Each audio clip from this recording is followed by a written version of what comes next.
Welcome back to Halftime Report. Now, Monte Carlo Fashions is the next management on the show. The stock is under pressure after reporting a weak set of numbers. The revenues went down almost 13% year on year. Factors such as higher returns and discounts resulted in a decline in margins. To discuss this, we have Sandeep Jain, the Executive Director of Monte Carlo Fashions, joining in now. Sandeep, thanks a lot for joining in. First, I want to talk a little bit about that because discounting has been on the higher side. That has resulted in a decline in margins. Do you think that there could be more pressure on the operating performance? Could it get worse before it gets better? Yeah, I think the worst is behind us. The reason being is that, we had two good years starting from 2021 to 23. We had a CAGR of around 35%. So what happened was, there was a good trade show. So we planned more merchandise also, but the season, the weather didn't turn up that way. So we left with higher merchandise this year. And so we have to go for early discounting and heavy discounting because being a third quarter is very heavy for us as 55% contribution from that.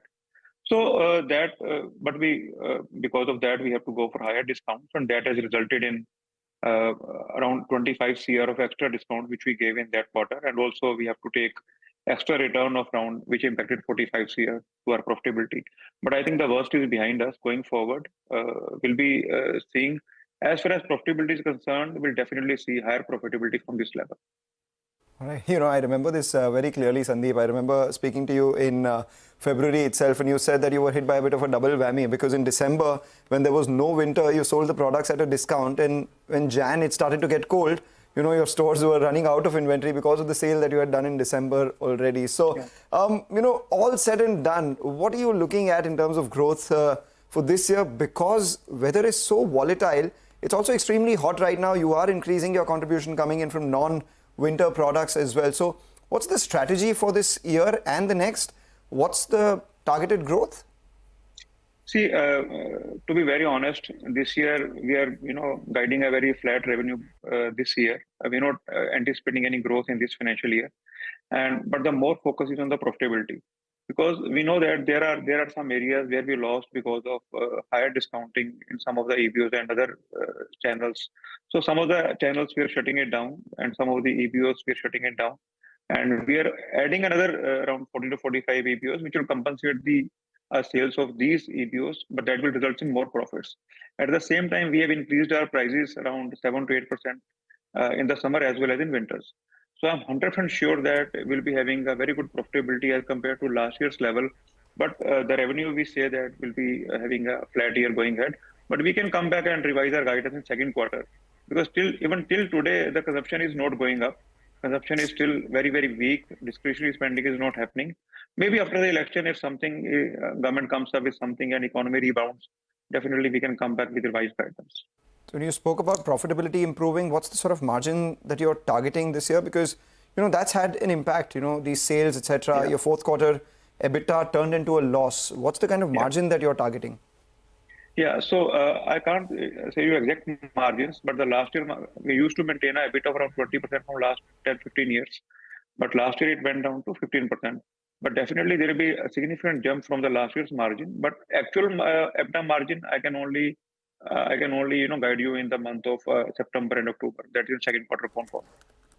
Okay, so since you're saying that demand is weak, right, and your losses are piling up as well, would you go slow on capex plans? Any major capex that you have for FY25?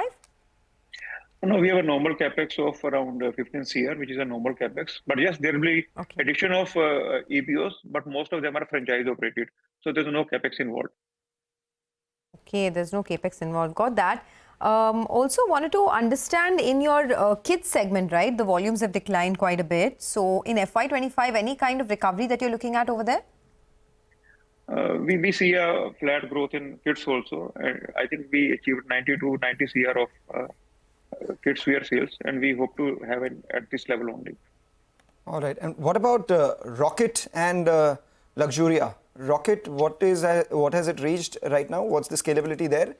And Luxuria also, the premium products are doing well everywhere. Yeah, Rocket has performed well, and we saw a significant jump of revenue from 9 CR to around 28 CR. And Luxuria also, being a premium category, it's around 40 to 50% higher prices than Monte Carlo, and we see a turnover going from 9 CR to again 35 CR. So these two segments have performed very good for us. At the same time, home furnishing that also contributed good, and we anticipate good growth going forward in home furnishing as well. So what's your target from Rocket, Luxuria and home furnishings in the next 1 to 3 years? Because they're growing extremely fast, they could lead the next leg of growth. You have any aspirational number here? Yeah, the base is small, so we're targeting around 20 to 25% of growth from these categories. Okay, all right. We'll let you go on that note, Sandeep. Thanks a lot for joining in. Appreciate your time here on CNBC-TV18. Let's take a quick break. On the other side, full tilt on the markets. Pritesh Mehta of Yes Securities will join in with some trading strategies. Stay tuned.